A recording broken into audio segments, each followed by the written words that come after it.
Jordan D. Peterson, Maps of Meaning, The Architecture of Belief. Narrated by Marston York and Morag Sims. Everyone loves a good story. Whether the legends of the ancient Greek gods, Grimm's fairy tales, or the Star Wars trilogy, fantastical narratives about courageous heroes capture our attention, imagination, and emotions. They've done so since the beginning of civilization. But what do these stories have in common? And what does their common structure tell us about the human mind and the world we live in? These blinks argue that shared stories, especially those ancient cultural myths that have been passed down for centuries, are the secret to understanding human nature and culture. Combining mythology, history, and psychology, they investigate how our mind creates meaning, how myths transmit that meaning, and what myths mean in our modern era of rationalism.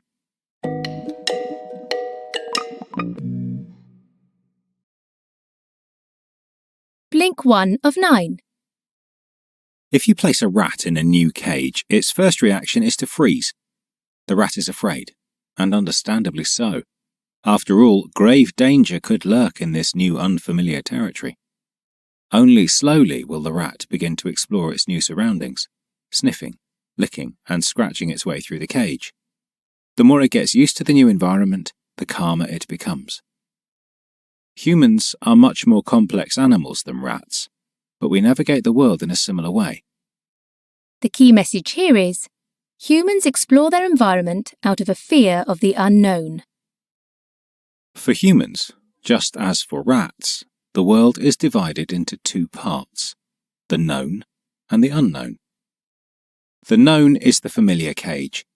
It comprises all things we can easily make sense of, either because we've encountered them before or because we can access shared cultural knowledge about them. In this explored territory, we feel calm and safe. The unknown, on the other hand, is everything we don't understand yet. A novel situation, an unexplained phenomenon, an unexpected behaviour. In short, an anomaly. Just as the new cage terrifies the rat, anomalies tend to stop us in our tracks. Since we have no way of knowing what we're dealing with when we encounter the unknown, anomalies evoke dual feelings in us. They're both threatening and promising. Imagine, for example, you received a letter with unknown contents in the mail with the words, "Open at your own risk," written on it. Is it blackmail? An unclaimed inheritance? Probably you would feel both anxious and excited to open it. Whether fear or curiosity dominates an encounter with the unknown depends on just how unexpected and unfamiliar the anomaly really is. If you knew the letter was sent by a friend, for example, you would probably be less nervous about opening it. Either way, you would likely be bursting to see what's inside. Just like rats, once we've overcome our initial fear, humans have a natural inclination to explore the unknown. In doing so, we hope to turn unfamiliar into familiar territory. This helps us reduce our emotional tension and regain our sense of safety. Unlike rats, though, we can explore the unknown not just through action but also through thought. You would probably spend just as much time examining the letter as theorizing about who sent it and why. Our thoughts and actions are the tools we have to turn the unknown into the known. With their power, we're actively creating the world we know. Blink 2 of 9. In the West, we often pride ourselves on our scientific worldview. Modern science, we think, helps us see the world for what it really is, a place of facts, not feelings. But, as the previous blink illustrated, emotions play a critical part in our day-to-day understanding of the world. Our feelings help us determine whether a thing is good or bad for us, and therefore whether we should approach it or avoid it, often without our conscious effort.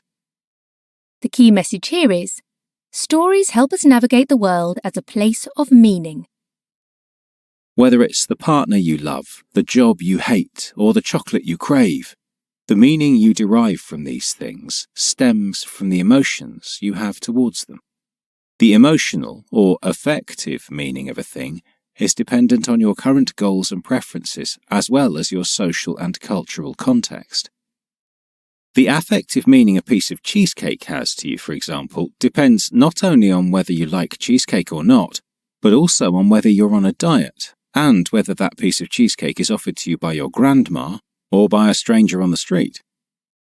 From a scientific point of view, of course, the piece of cheesecake is always the same, but it's the affective meaning that determines your thoughts and behaviours towards it. That's why the pure rationalism of modern science isn't very good at helping us navigate the real world, where facts and feelings frequently intermingle. Luckily, humans have devised an ingenious cultural tool to read meaning into things: stories. Shared stories about the sun and the stars, gods and kings, heroes and monsters have been an essential part of human culture since the beginning of history. The great myths of human civilization are the oldest and most important of these stories. The cosmology of the ancient Egyptians, the tales of the Greek and Roman gods, and the Passion of Christ, for example, belong to this category. From our modern point of view, it's easy to dismiss these ancient myths as superstitious fabulation, but they actually served a profound psychological purpose.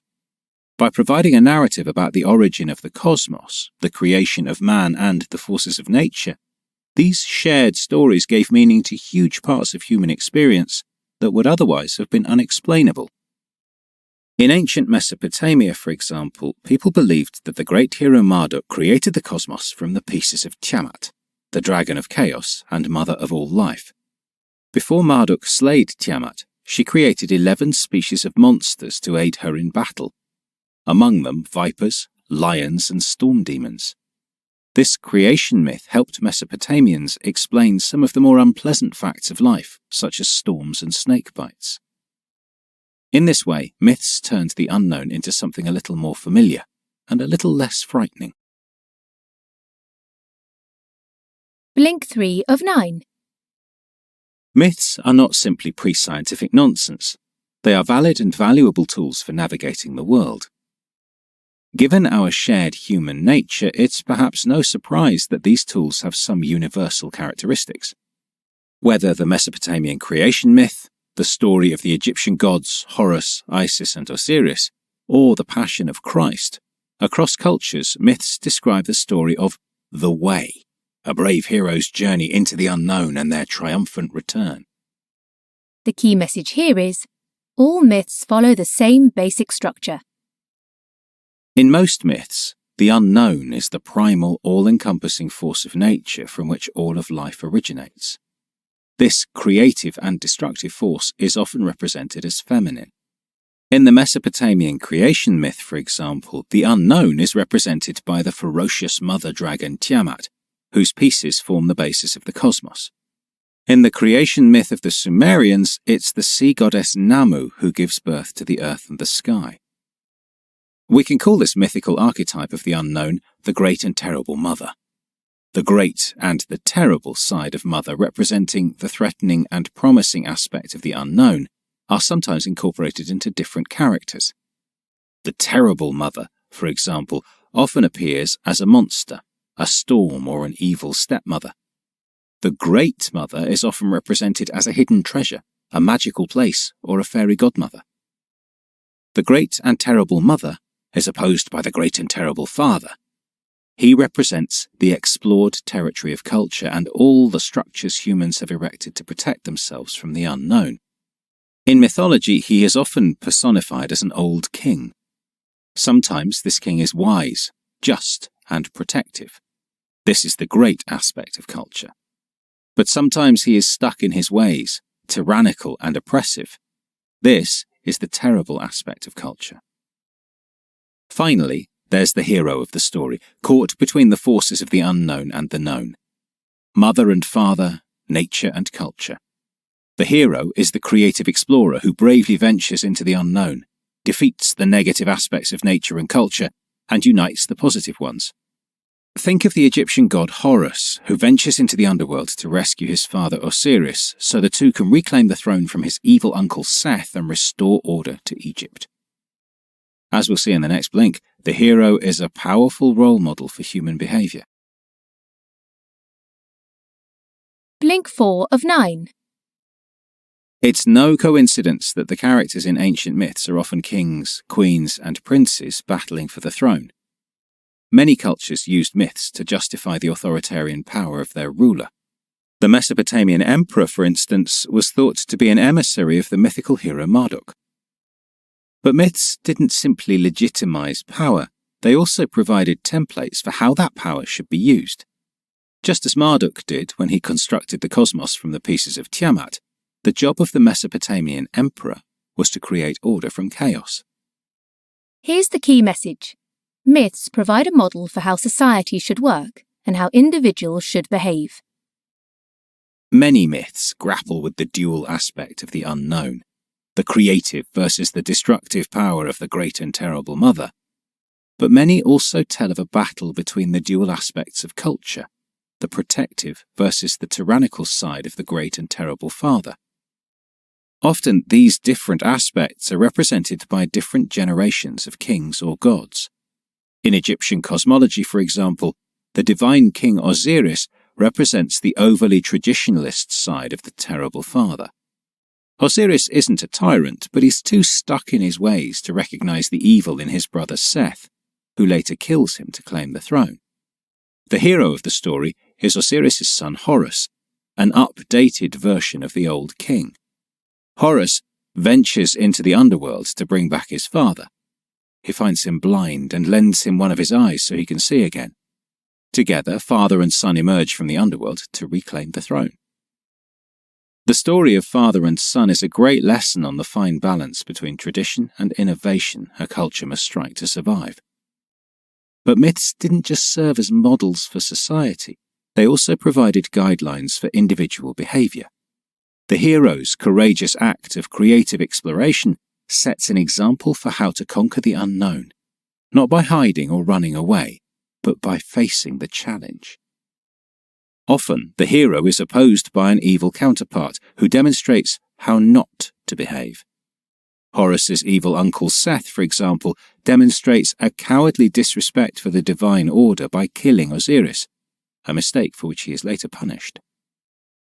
By transmitting lessons on society and encouraging our individual identification with the hero, myths provided a moral compass long before behavioral rules were formalized by institutional religion or written in law. Blink 5 of 9. When we're children, we're protected from the unknown by our parents. We don't need mythical heroes to model the right behavior for us because our parents simply tell us how to behave. Of course, in doing so, they embody the values of the culture that surrounds them. Part of growing up and emancipating ourselves from our parents is learning to replace their values and protection with the values and protection of culture. The key message here is, growing up means learning how to identify with the group and the hero. In the first step of our emancipation, we learn to identify with our larger cultural group. Remember the rebellious phase you had as a teenager. For many teens, forcefully rejecting the authority of their parents to embrace the values of their friends is a natural part of the socialization process. The paradox of growing up is that as soon as we gain the long-awaited autonomy from our parents, we surrender to the rules, norms, and values of the society around us. Most of these social rules are just as arbitrary as those our parents imposed on us as teenagers.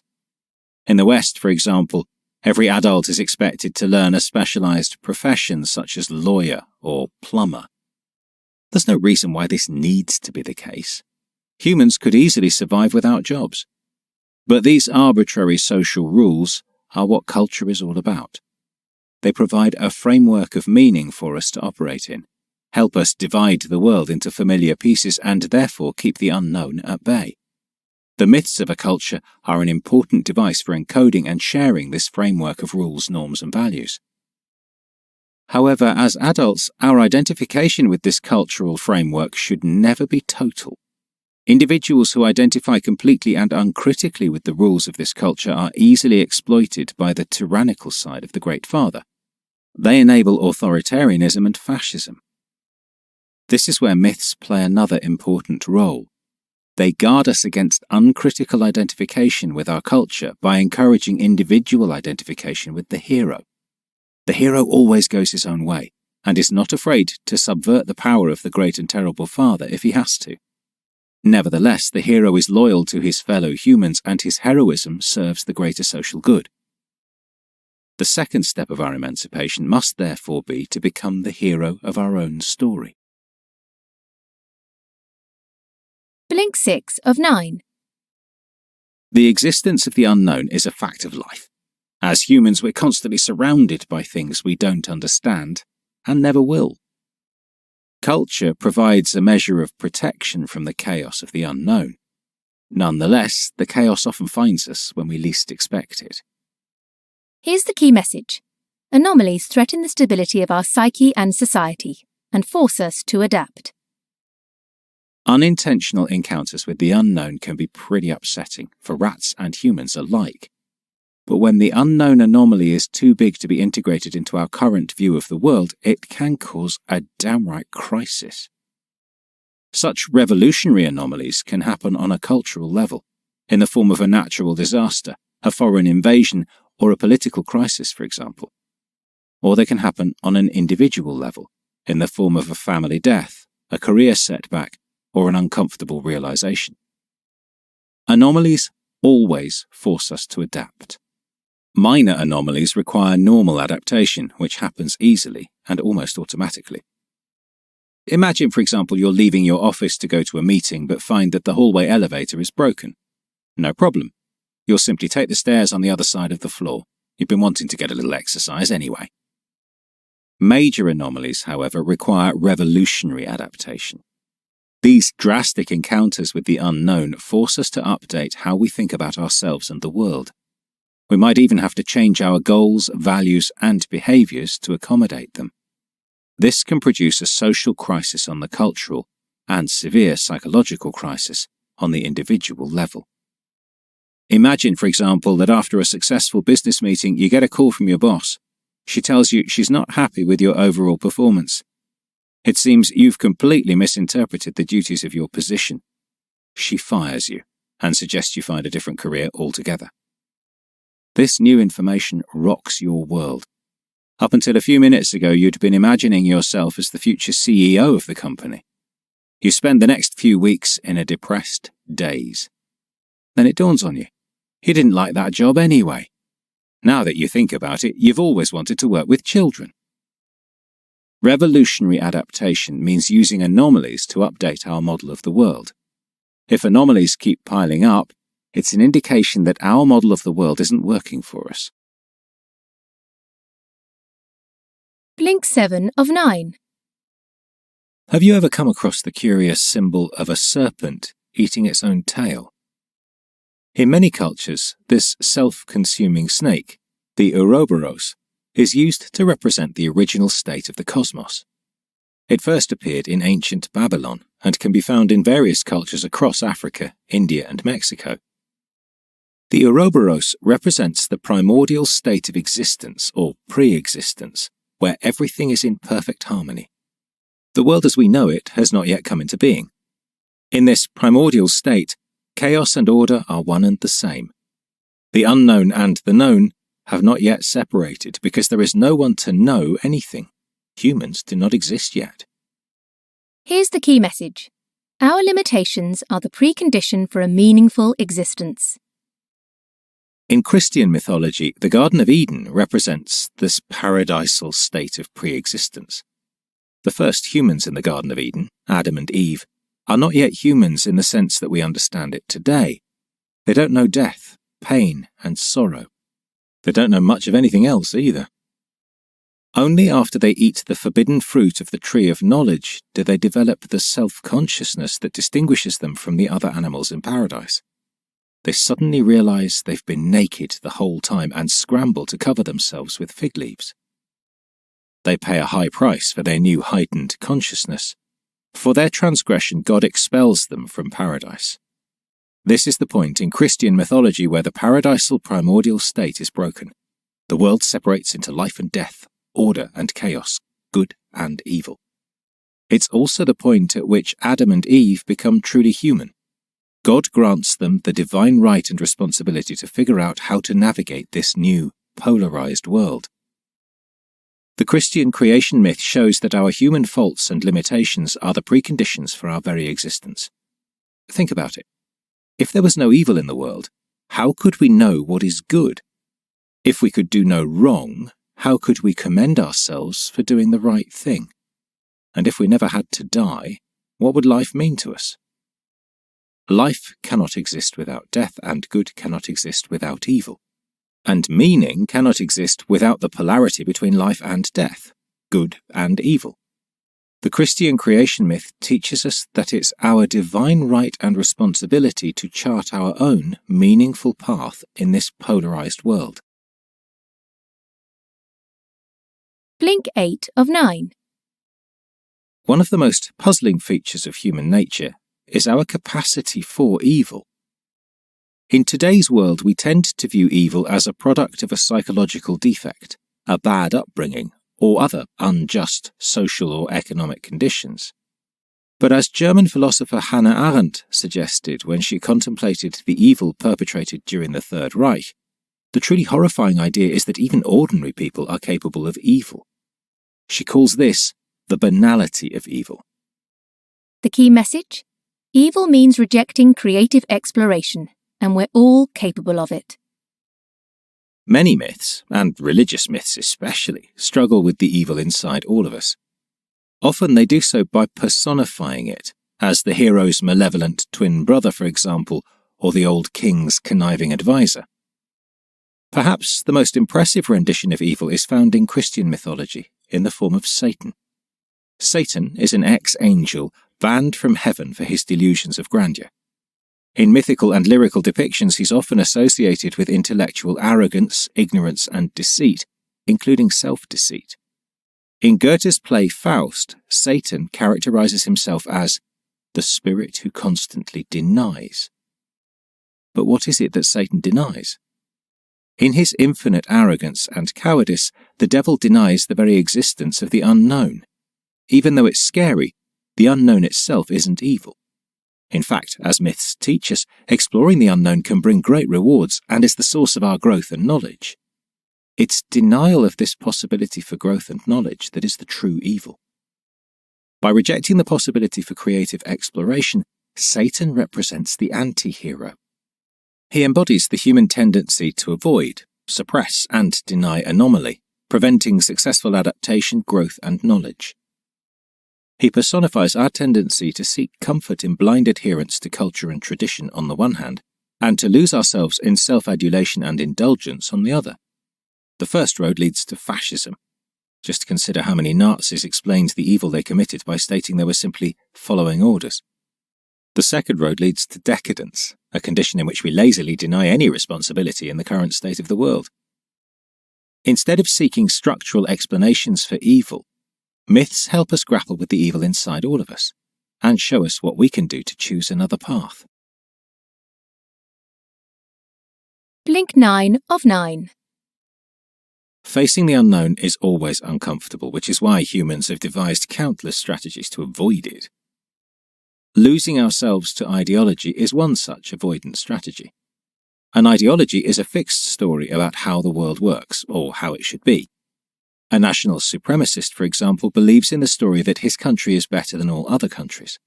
He will try to fit everything he encounters into this narrative, actively avoiding, denying, or suppressing any anomalies that might suggest a different truth. The key message here is, in order to reach our full potential, we must chart our own path. For ideologists, the total identification with a certain set of beliefs takes the place of the identification with the mythical hero. Instead of embarking on their own arduous journey of creative exploration, ideologists seek comfort in a ready-made picture of the world. Some ideologies encourage the individual's complete identification with their culture, their race or nationality, for example. People with such ideologies tend to blame all anomalies they encounter on people outside their culture, and mistake everything foreign for evil. Other ideologies encourage a total rejection of culture. People who embrace such negative ideologies blame everything on the people around them and deny any responsibility in their current state. Because they are static pictures of the world, sticking to an ideology is a rejection of creative exploration. Instead of facing the unknown, the ideologist actively avoids, suppresses, or denies the discrepancies between their worldview and their experience. As Christian mythology suggests, this rejection of creative exploration is a form of evil. The many atrocities committed in the name of ideology under fascism or communism, for example, speak to the truth of this idea. Living a good and meaningful life, therefore, means rejecting the quick fix of ideology. It means identifying with the mythical hero and embarking on our own journey of learning and growing. It means accepting that we don't know everything yet and facing the unknown willingly and purposefully. As humans, it's our awesome right and responsibility to create our own maps of meaning to guide our life. Culture provides the backdrop for this act of creative exploration, and myths provide a model for how to do so, while staying true to our individuality. You've just listened to our blinks to Maps of Meaning by Jordan B. Peterson. The key message in these blinks is, since the beginning of history, myths have helped humans navigate the world as a place of meaning. Many myths follow a similar structure, dramatizing the hero's brave exploration of the unknown. In doing so, they provide a model for individual behavior and social order. By guarding against the evils of intellectual arrogance and ideological gullibility, they teach us how to chart a path to a meaningful life. Here is some actionable advice. Hone your personal interests. Your personal interests are a reflection of your natural curiosity for the unknown. Just like the mythical hero, you should follow the call of the unknown and delve into what interests you. This will help you develop your individuality.